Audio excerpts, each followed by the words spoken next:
প্রধানমন্ত্রী তারেক রহমান তার বেতন থেকে প্রতি মাসে মূল বেতনের 10% সরকারি খাতে ফেরত দিয়ে দেন।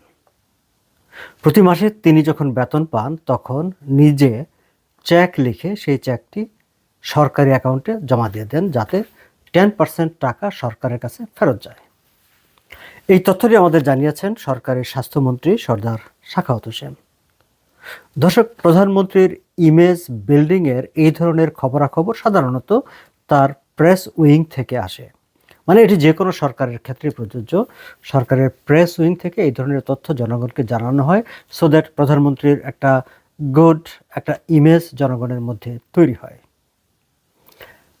তারেক রহমানের 10% বেতন সরকারি খাতে ফেরত দেওয়ার এই খবরটি আমরা জেনেছি স্বাস্থ্যমন্ত্রীর কাছ থেকে, এবং স্বাস্থ্যমন্ত্রী আমাদের জানিয়েছেন যে কোনো একটি বৈঠকে প্রধানমন্ত্রী নিজেই এই খবরটি তাদেরকে জানিয়েছেন।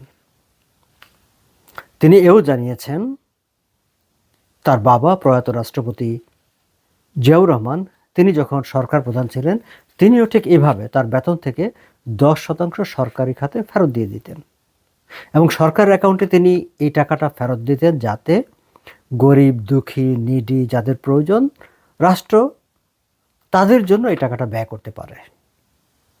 দর্শক, গরিব দুঃখী মানুষের জন্য, সাধারণ জনগণের জন্য রাষ্ট্রের নানা রকম কল্যাণ তহবিল থাকে। প্রধানমন্ত্রীর কার্যালয়েরও কল্যাণ তহবিল থাকে। তখন তো রাষ্ট্রপতি শাসিত সরকার ছিল, রাষ্ট্রপতিরও কল্যাণ তহবিল ছিল।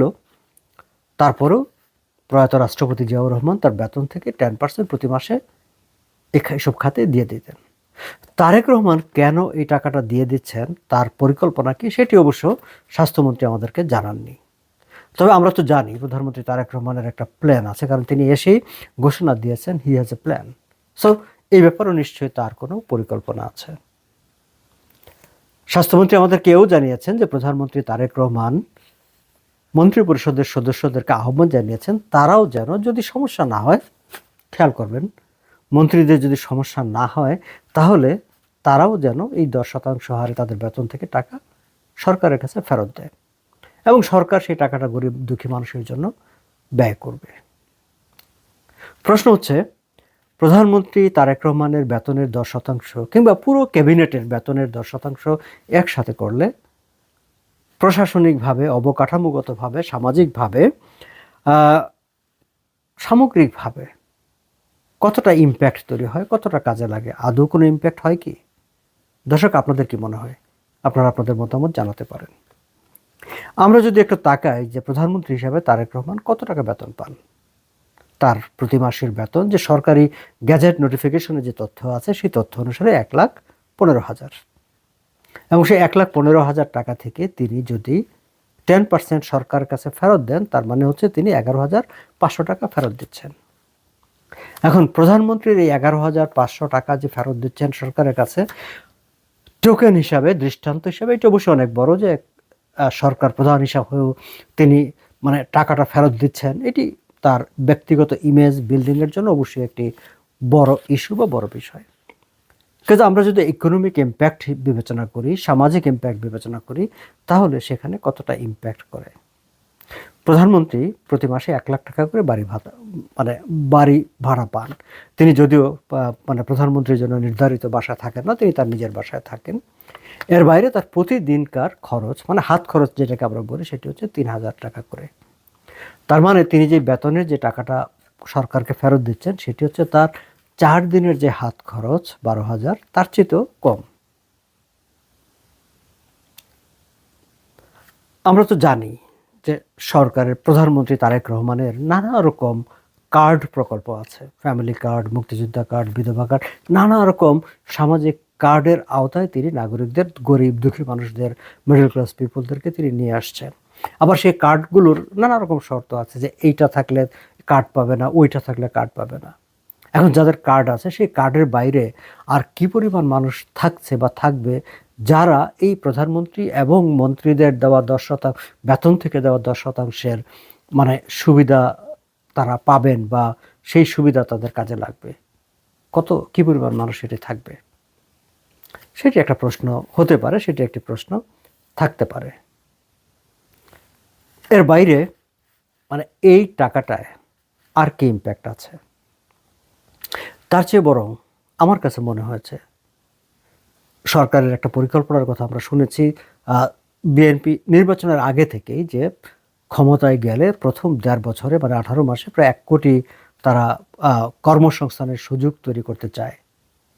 তো ১ কোটি কর্মসংস্থান যে সুযোগ তৈরি করবে, অলরেডি ৫ মাসের মতো সময় চলে গেছে। এই ৫ মাসে মানে ১৮ মাসের ৫ মাস চলে গেছে। এই ৫ মাসে ১ কোটি কর্মসংস্থানের সুযোগ তৈরির এমন কি প্রক্রিয়া, এমন কি কর্মসূচি, এমন কি পদক্ষেপ নেওয়া হয়েছে।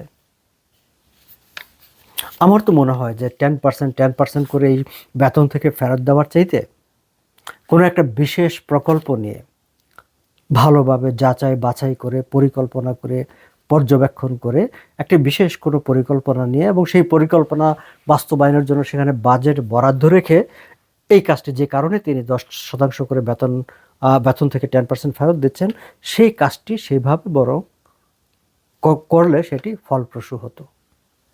তার চেয়ে তো আরেকটা জরুরি বিষয় আছে দর্শক, সেটি হচ্ছে সামগ্রিকভাবে অবকাঠামো খাতে প্রশাসনিক সিদ্ধান্ত গ্রহণের ক্ষেত্রে, প্রশাসনিক বাস্তবায়নের ক্ষেত্রে ট্রান্সপারেন্সি এনশিওর করা, দুর্নীতিটা বন্ধ করা এবং সব কিছু যাতে সঠিকভাবে চলে সেটা নিশ্চিত করা।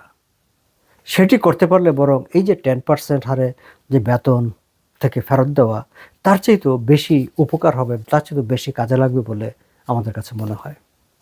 এখন সমস্যা হচ্ছে প্রধানমন্ত্রী না হয় ঠিক আছে, আমরা ওনাকে আলাদাভাবে রাখলাম, কিন্তু বাকি মন্ত্রীদের ক্ষেত্রে সমস্যা হয়। তারা যখন বেতন থেকে 10% সরকারি খাতে ফেরত দেবে, তখন নানা খাতে 5%, 10%, 12% নানা খাত থেকে এইটাকে মানে এই জায়গাটাকে ভরাট করার জন্য এদিকে সেদিকে হাতাহাতি করতে থাকবে।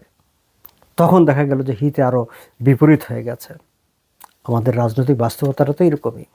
ফলে এই যে 10%-এর ঘোষণা, সেই 10%-এর ঘোষণায় প্রধানমন্ত্রীর ব্যক্তিগত ইমেজ বিল্ডিং হয়তো হবে, তার ভাবমূর্তি নিয়ে হয়তো আমরা একটা পজিটিভ একটা স্ট্রাকচার দাঁড় করাতে পারবো, কিন্তু সামগ্রিকভাবে এই অর্থে কোনো ফল আসবে কি না সেটা নিয়ে কিন্তু প্রশ্ন থেকেই যাচ্ছে। দর্শক, আপনাদের কি মনে হয়?